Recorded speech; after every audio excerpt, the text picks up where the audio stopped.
9 cara meredam marah. Kemarahan adalah sikap yang umum, tetapi setiap orang harus bisa mengelolanya.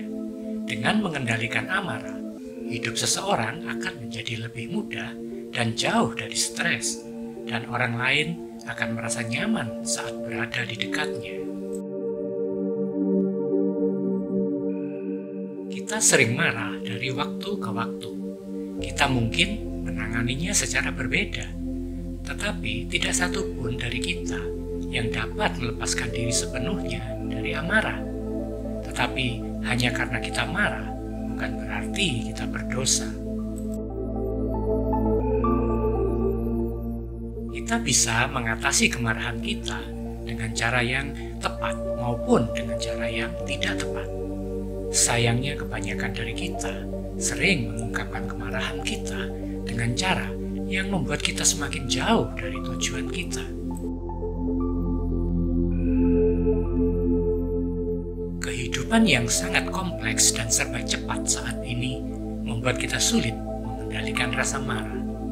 Kita memang tidak bisa sepenuhnya menghindari kemarahan, tetapi kita bisa mengendalikan. Bagaimana reaksi kita ketika kita merasa marah?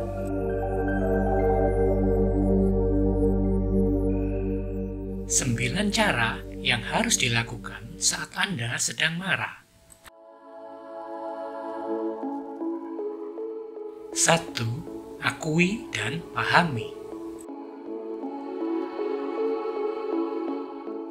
Langkah besar untuk mengatasi amarah kita adalah mengakui pada diri sendiri dan kepada Tuhan.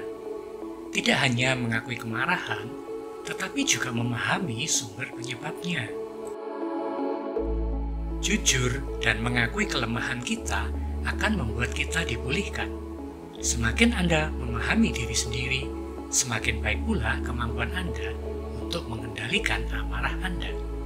Si pemarah menimbulkan pertengkaran, dan orang yang lekas gusar banyak pelanggarannya.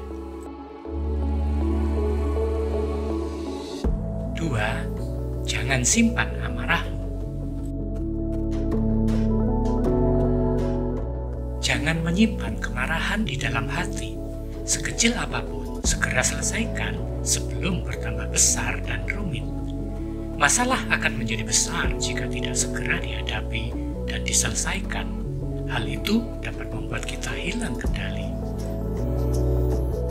Hadapi dengan tenang dan sabar. Saat amarah ditekan tanpa diungkapkan dengan benar, itu seperti memojok botol minuman soda. Itu akan meledak suatu hari nanti. Janganlah lekas-lekas marah dalam hati. Hanya orang bodoh menyimpan dendam.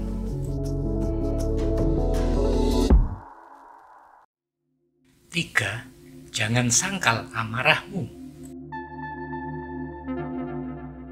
Jika kita cukup kuat menyangkal dan menekan amarah, maka depresi akan muncul.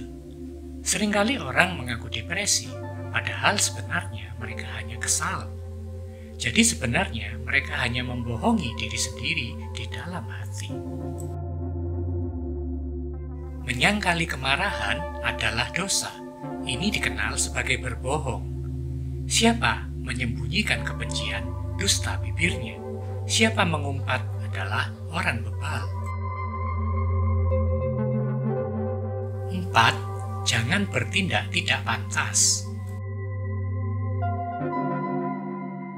Ada banyak cara yang tidak pantas untuk mengkomunikasikan kemarahan kita. Kita mengeluh, berkata kasar, atau bertindak bodoh, mabuk, berselingkuh, dan lain-lain. Tak satu pun dari metode itu yang mendekati hasil yang diinginkan. Tetapi sekarang, buanglah semuanya ini, yaitu marah, geram, kejahatan, fitnah, dan kata-kata kotor yang keluar dari mulutmu.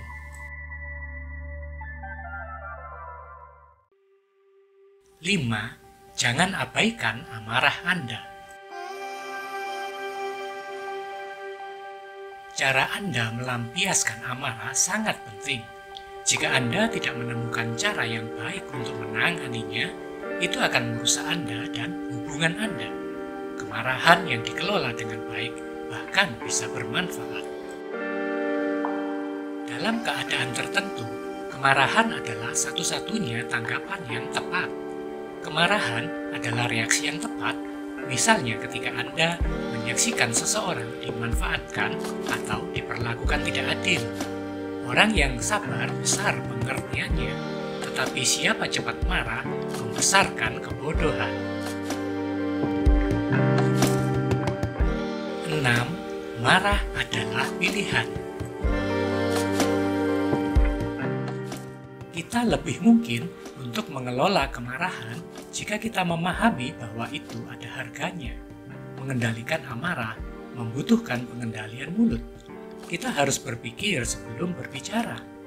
Lambat berbicara dan cepat mendengar pasti akan menghasilkan temperamen yang sabar. Kita harus mengendalikan amarah daripada membiarkannya menguasai kita. Kita harus melatih pengendalian diri dan mempertimbangkan konsekuensi dari tindakan kita. Si pemarah membangkitkan pertengkaran, tetapi orang yang sabar memadamkan perbantahan. 7. Mengampuni.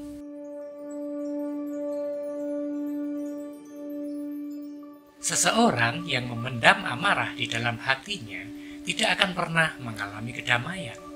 Jadi Anda harus memaafkan orang yang menyakiti Anda jika Anda ingin merasakan kedamaian di hati Anda. Memang sulit, tetapi itulah yang Tuhan ingin Anda lakukan. Jagalah dirimu. Jikalau saudaramu berbuat dosa, tegurlah dia. Dan jikalau ia menyesal, ampunilah dia.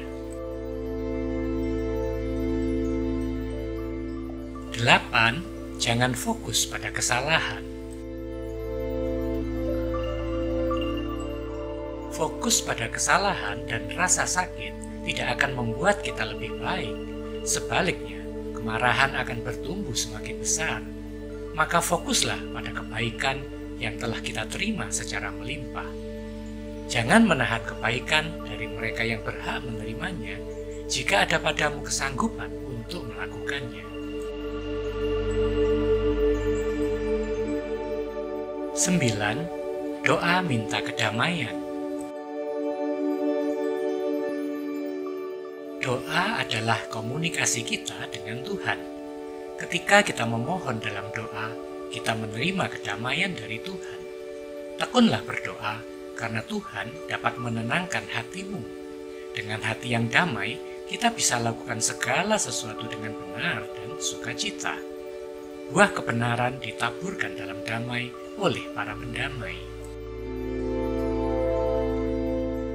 Anda mungkin berada di rumah tangga, di mana cara yang salah untuk mengungkapkan kemarahan adalah biasa. Ada kemarahan yang tidak pantas untuk dipelajari. Perubahan pola pikir adalah mungkin. Anda tidak diharuskan untuk tetap sama. Kemarahan memiliki objek dan target. Banyak masalah antar pribadi dalam hubungan, keluarga, lingkungan, bisnis, dan lain-lain berpusat pada kemarahan. Bahkan, orang sering menjadi marah kepada Tuhan. Kata-kata bijak tentang kemarahan yang harus direnungkan. Jika Anda menjadi marah, jangan biarkan kemarahan Anda menjadi dosa. Orang bodoh meluapkan kemarahannya, tetapi orang bijak menahannya. Hati orang benar menimbang jawaban, tetapi mulut orang jahat mengeluarkan hal-hal yang jahat. Jangan cepat marah, karena marah itu ciri khas orang bodoh. Orang yang sabar memiliki pengertian yang besar, tetapi orang yang cepat marah hanya berbicara kosong. Orang yang tidak cepat marah lebih baik daripada orang kuat. Sekarang, Lepaskan semua hal seperti kemarahan, kejahatan, fitnah, kata-kata kasar dari mulut Anda. Jangan langsung pada kesimpulan, perhatikan semua faktanya. Dengan itu, kita tidak akan marah tanpa alasan. Jangan membalas kejahatan dengan kejahatan. Pikirkan apa yang baik bagi semua orang. Jika mungkin, sejauh tergantung padamu, hiduplah berdamai dengan semua orang. Berdamai dengan diri sendiri, berdamai dengan Tuhan, berdamai dengan semua orang. Jika semua orang mau berdamai, maka dunia kita akan penuh dengan kedamaian.